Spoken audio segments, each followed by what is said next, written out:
పవన్ కళ్యాణ్ చెప్తున్నా, ఖబర్దార్ అని చెప్తున్నా, హెచ్చరిస్తున్నా. రిక్వెస్ట్ ఇట్లా బొంగుదింగ్ ఎవరు చేయడు ఇక్కడ, నీళ్ళక చెక్కగా లెక్క నిలబడడు. మరి ఏదో విధంగా తెలంగాణలో ప్రశ్నించే గొంతుకలపైన కానీ విశ్లేషించే స్వరాలపైన కానీ వాళ్ళ ఎప్పటికప్పుడు వాళ్ళు స్పందించే తీరుపైన ఎందుకో ఆంధ్ర ప్రభుత్వం ఇప్పటికీ తెలంగాణలో ఉన్న మేధావులను మరి వీళ్ళందరినీ ఇయాటికి శత్రువులుగానే పరిగణిస్తుంది. ముఖ్యంగా మరి గత ఒక 5-6 నెలల క్రితము పవన్ కళ్యాణ్ గారిది ఒక సినిమా రిలీజ్ అయింది. ఆ సినిమాలో కతానా అనే ఒక జపాన్ నైఫ్ను తల్వార్ను ఆయన తిప్పిండు.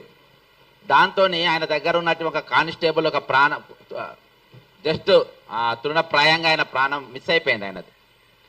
అది నేను వీడియో ఎవిడెన్స్తో సహా హ్యాబిట్స్ పోలీస్ స్టేషన్లో కంప్లైంట్ ఇచ్చిన. అంటే ఒక బాధ్యత గల ఆయన ఎవరో నార్మల్ గాడు ఎవరో చిల్లరగాడు కాదు కదా, ఒక ఉప ముఖ్యమంత్రి. మరి ఇంతకుముందు అంటే జనసేన కంటే ముందు ఆయన చెగువీరా ఫోటో పెట్టుకొని ఆయన టోపీ పెట్టుకున్నటువంటి వ్యక్తి.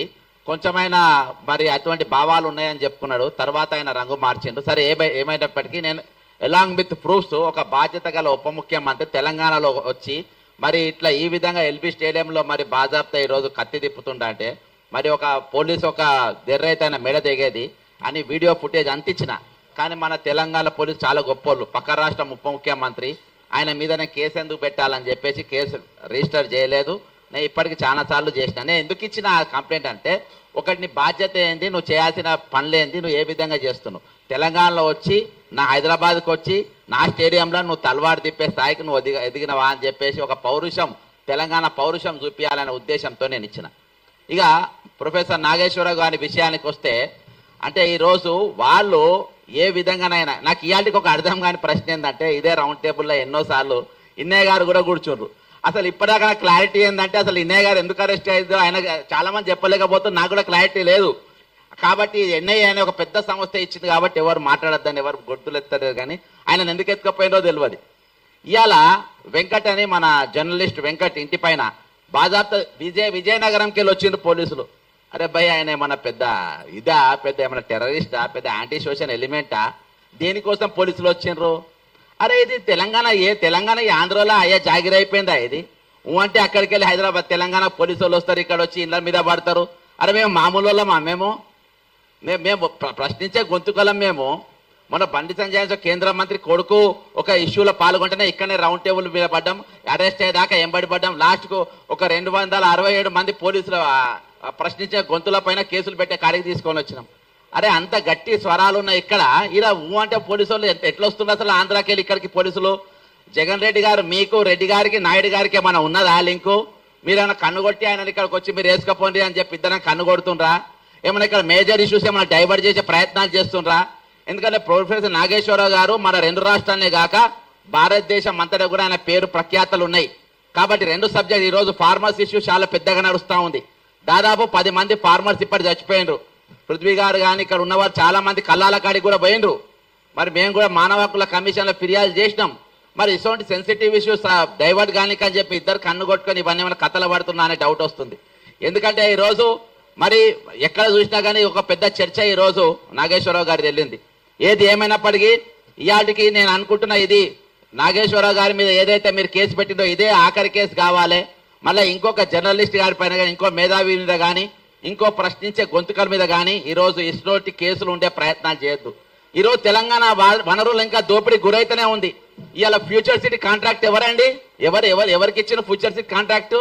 సీఎం రమేష్కి ఇచ్చిండ్రు. ఎవరైనా సీఎం రమేష్ ఎక్కడికి వెళ్ళి వచ్చిండ్రు? ఈ రోజు మా కాంట్రాక్ట్లను తీసుకుంటాం, మా వర్కులు తీసుకుంటాం. ఇంతకుముందు దోచుకుపోయిందని చెప్పి మేము తెలంగాణ తెచ్చుకున్నాం. ఇప్పుడు దోచి పెడుతున్నాం కదా మేము బాజాబ్తా. నువ్వు ఎందుకు ఫికర్ చేస్తున్నాం? మేమే దోచి పెడుతున్నాం మీకు. అయినా కానీ ఇవాటికి మేము మాట్లాడేటోళ్ళము, ప్రశ్నించేటోళ్ళము, అడిగేటోళ్ళము ఎందుకు మమ్మల్ని టార్గెట్ చేస్తుండ్రు? ఈరోజు నేను గతంలో రాజశేఖర రెడ్డి గారు సీఎంగా ఉన్నప్పుడు నేను కార్పొరేషన్ చైర్మన్గా చేసిన. అక్కడ ఉన్న క్యాడర్తో కొంచెం నాకు దగ్గర సంబంధాలు ఉన్నాయి. ఎందుకంటే రాంబాబు గారు వాళ్ళందరూ కూడా నాతోని చైర్మన్గా ఉన్నటువంటి వ్యక్తి. కొంచెం నేను ఇన్పుట్ తీసుకున్నా అసలు జరిగింది ఏంటండి. నాగేశ్వరరావు గారు ఏదైతే విశ్లేషణ చెప్పిండో అది కరెక్టా రాంగా అని చెప్పి 100% కరెక్ట్ అని చెప్పిన. మరి ఎఫ్ఐఆర్ చేస్తారా నా మీద? ఇది అభిప్రాయం చాలా మంది పెడుతున్నారు. మరి నాగేశ్వరరావు గారు చెప్తానే అంటేనే ఎందుకు పెట్టిండ్రు? ఎందుకంటే అది అయితే 2 రాష్ట్రాలలో కాదు దేశవ్యాప్తంగా పాపులర్ అవుతుందని.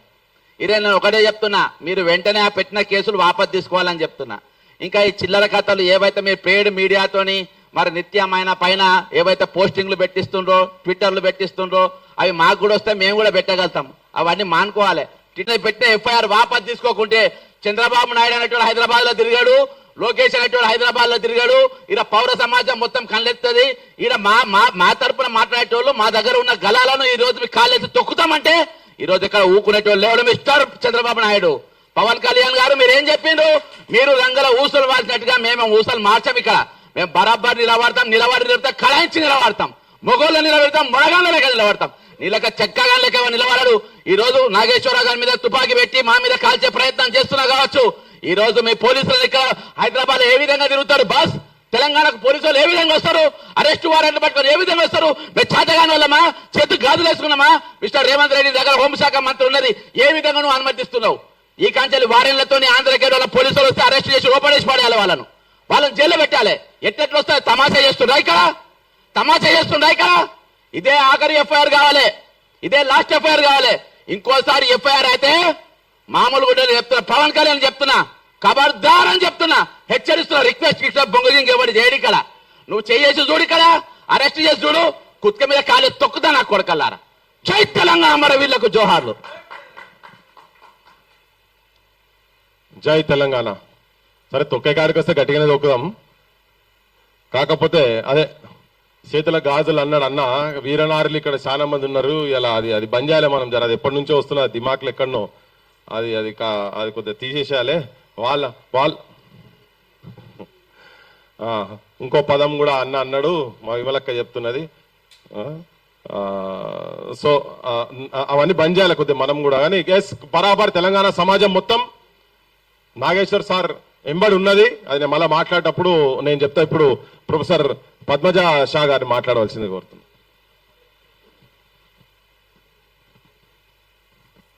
అందరికీ నమస్కారం. నాకు నాగేశ్వర్ సార్ ఇప్పటికి ఉస్మానియా యూనివర్సిటీలో చాలా ఏళ్ళుగా పరిచయము. ఆయన మొదటి నుంచి కూడా ఒక ఇంటలెక్చువల్ ఫోర్స్గా స్టూడెంట్స్ యూనియన్స్తో కానీ, స్టూడెంట్ బాడీస్తో కానీ, టీచర్స్తో కానీ, విద్యా వ్యవస్థలో కానీ, ఇతర సంఘాలతో కానీ చాలా యాక్టివ్గా తన ఆర్గానిక్ ఇంటలెక్చువల్గా చాలా కాంట్రిబ్యూషన్ చేశారు. హీ హాజ్ ఎనామస్ రెస్పెక్ట్ మీడియాస్లోనే కానీ, పౌర సమాజంలో కానీ. అయితే ఇటువంటి ఇష్యూ ఇన్ని ఏళ్లుగా విశ్లేషణ చేస్తున్న ఒక వ్యక్తి మీద పోలీస్ కేసు దాకా వచ్చింది అంటే చాలా ఆశ్చర్యం వేసింది నాకు. అది కూడా ఎటువంటిదంటే రాజకీయ సమీకరణాల గురించి మాట్లాడుతూ ఒక రకమైన ఇటువంటివన్నీ సబ్ టెక్స్ట్ అండర్లయింగ్ అన్నీ ఆయన ఎక్స్ప్లెయిన్ చేస్తూ ఒక మాట అన్నారు అంతే. అదే సందర్భంలో నేను ఒకటి పాయింట్అవుట్ చేయదలుచుకున్నాను. ఇప్పుడు ఈ వ్యవస్థ ఎట్లా పనిచేస్తోంది అన్న దానికి మనకి ఇది అద్దం పడుతోంది ఈ కేసు.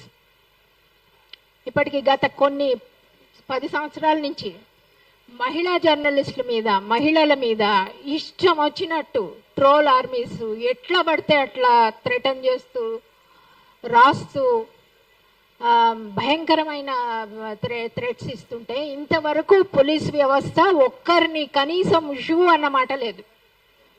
ఎవరు రంగంలోకి దిగి ఒక్కళ్ళని అరెస్ట్ చేసిన పాపాను పోలేదు.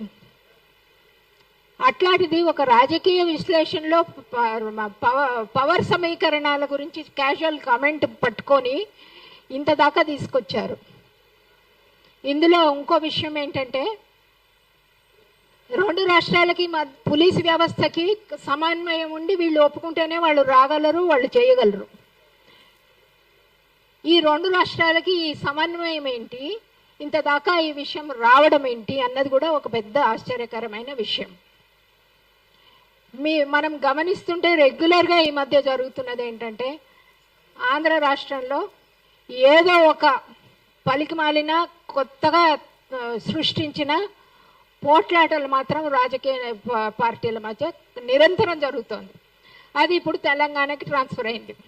మొన్నటిదాకా తిరుపతి లడ్డు అది పెట్టుకొని స్టార్ట్ చేశారు. ఇప్పుడు దీన్ని మనకు కూడా ట్రాన్స్ఫర్ చేస్తున్నారు. ఇప్పుడు మనకి రాజకీయ సమస్యలు లేవా దేశంలో అంటే, SIR స్పెషల్ ఇంటెన్సివ్ రివిజన్ అని ఓటర్లని లక్షల మందిని ఓట్లని తీసేయబోతున్నారు. అవి 2 రాష్ట్రాల్లో ప్రక్రియ మొదలైంది. అయితే ఆ ప్రక్రియ గురించి ఎవరు మాట్లాడట్లేదు. చాలా మర్యాదపూర్వకంగా ఇంటలెక్చువల్గా ఒక విశ్లేషణలో ఒక క్యాజువల్ కమెంట్ని పట్టుకుని దాన్ని ఇంత దూరం తీసుకొచ్చి తిమ్మిని బమ్మి చేసి ఇంత పెద్ద ఇష్యూ చేసి మీడియా వాళ్ళకు కూడా అపారమైన ఇంట్రెస్ట్ ఇట్లాంటి వాటి మీద. ఎస్ఐఆర్ గురించి ఎవరన్నా మీటింగ్ పెడితే ఇంతమంది వస్తారా? దాని గురించి మనం మాట్లాడగలుగుతున్నామా? నాకు అది చాలా అంటే మన ఓటు హక్కు పౌరసత్వాన్ని తీసే ఒక ప్రక్రియ నడుస్తోంది. మొత్తం ఎలక్షన్ ప్రక్రియ ఒక ప్రశ్నార్థకంగా తయారైంది. దాని గురించి మనం చర్చించలేకపోతున్నాం ఈ దేశంలో. తిరుపతి లడ్డూలో ఏం కలిసింది అని చర్చకి చాలా ఇంట్రెస్ట్. పవన్ కళ్యాణ్ ఏమంటున్నారు, ఇంకోళ్ళు ఏమంటున్నారు అన్న దాని మీద మన పబ్లిక్ డిస్కోర్స్ పూర్తిగా డిస్టార్ట్ చేసే ఒక పెద్ద దాంట్లో కొలాటరల్ డ్యామేజ్ అంటాం. దాంట్లో కొలాటరల్ డ్యామేజ్గా ఒక పెద్ద ఇమేజ్ ఉన్న వ్యక్తి మీద పడితే ఆ కొలాటరల్ డ్యామేజ్ ఆయన మీద పడి ఇప్పుడు ఆయన ఒక విక్టిమ్ ఈ విషయంలో. కానీ పొలిటికల్ డిస్కోర్స్ని సక్సెస్ఫుల్గా ఇంపార్టెంట్ విషయాల నుంచి మన పౌరసత్వము మన మనుగడకి సంబంధించిన విషయాలు మాట్లాడకుండా చేసే ఒక పెద్ద రాజకీయ ఎత్తుగడ కూడా నడుస్తోందని నాకైతే అనిపిస్తోంది.